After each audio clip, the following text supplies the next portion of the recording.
unfortunately, he did keep forgetting, because of his dementia. My son did not know that my husband had gotten it because by then my son had been in the hospital already for what, 5 weeks. So he didn't know about my husband testing positive, and my husband ended up at the VA hospital 5 weeks after my son ended up in the hospital with it. So it was very difficult, to say the least. Yeah, of course. Children, I know more than 100 family and friends, church members were on a Zoom call saying goodbye to your dad. What was he like? Just a joyful person. He could put a smile on anyone's face. He was awesome. Everybody loved him. Everyone loved my son. He was so helpful to everyone. He had more than 100 calls through Zoom on the day that we decided to pull the plug on him. Because I hate to say it that way, but it was remarkable how many people called to say their goodbyes to my son. And while we were saying our goodbyes to our son, is when I got the phone call to my daughter. I ended up getting a phone call that my husband had just passed away. So I just said when I received the phone call, we were still on Zoom. So, I just went on and said, go with Daddy, Danny, Daddy's waiting for you. On the foot, I'm sure he was right there at the foot of the bed, waiting for my son, cause they were best friends in life, you know? So it's just that they left together. That's incredible. How do you? It must have been a comfort to know how many lives that they both touched. I mean, to have so many people there on the Zoom call paying their respects. It shows what kind of lives they led. Oh yeah, you were awesome, Dylan. He was a great father. He was a great son. Oh my God, he was unbelievable. And my husband was the one that really taught him all his values, and I admire him for that. And I'm grateful that we had such a great family. My daughter as well. She's all I have left now. As far as I have only 2 children, my daughter and my son, and I have a lot of grandchildren and my sister-in-law who have a hard time with this as well. And we all are. We're having a very difficult time. We're dealing with both losses. And It's also difficult.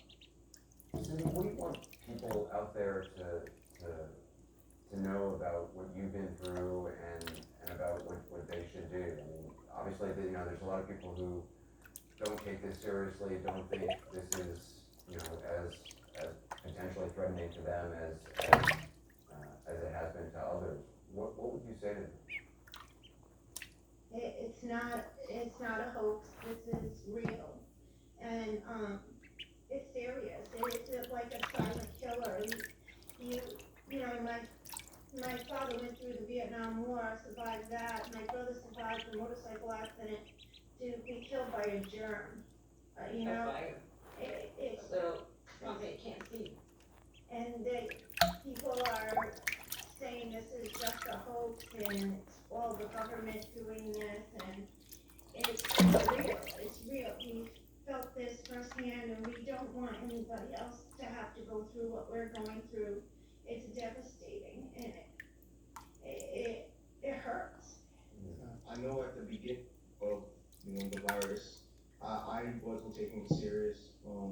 I kind of just about when Ebola was going around, me being in school, all me and my friends would just laugh about it, make jokes about, oh yeah, I got Ebola and stuff like that. So this was one of those things that I kind of thought was, it would never reach, me or my family, or, it would never, it's something that I never thought of.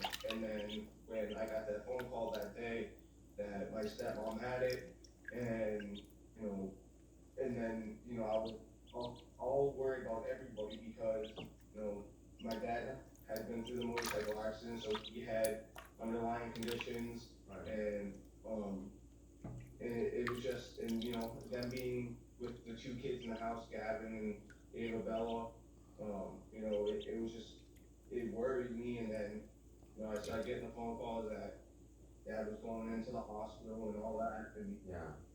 Well, Dylan, I'm so sorry for what you've experienced, and Diane and Cindy. I just wish you peace in your grief and strength in the days ahead, and thank you so much. Our thoughts and prayers are with you.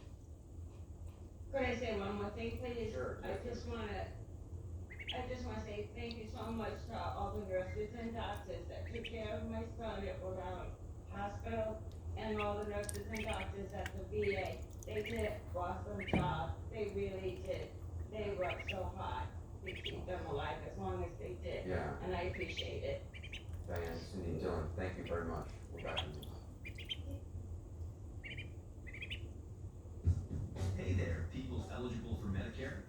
Give me 2 minutes, and I'll tell you some important things to know about Medicare. First, it doesn't pay for everything. Say this pizza is your Part B medical expenses. This much, about 80%, Medicare will pay for. What's left, this slice here, well, that's on you. And that's where an AARP Medicare Supplement Insurance Plan, insured by United Healthcare Insurance Company, comes in. This type of plan helps pay some of what Medicare doesn't. And these are the only plans to carry the AARP endorsement. That's because they meet their high standards of quality and service. Want to learn more? It's easy. Call United Healthcare Insurance Company now and ask for this free decision guide. Inside, you'll find the range of AARP Medicare supplement plans and their rates. Apply anytime, too. Oh, speaking of time, about a little over halfway, and there's more to tell. Like how with this type of plan, you'll have the freedom to choose any doctor who accepts Medicare patients.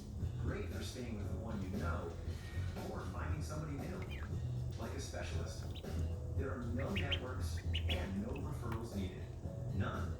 And when you travel, your plan will go with you, anywhere in the country. So, if you're in another state visiting grandkids, stay a while, enjoy, and know that you'll still be able to see any doctor who accepts Medicare patients. So call United Healthcare today. They are committed to being there for you. Tick, tick, tick. Time for a wrap-up.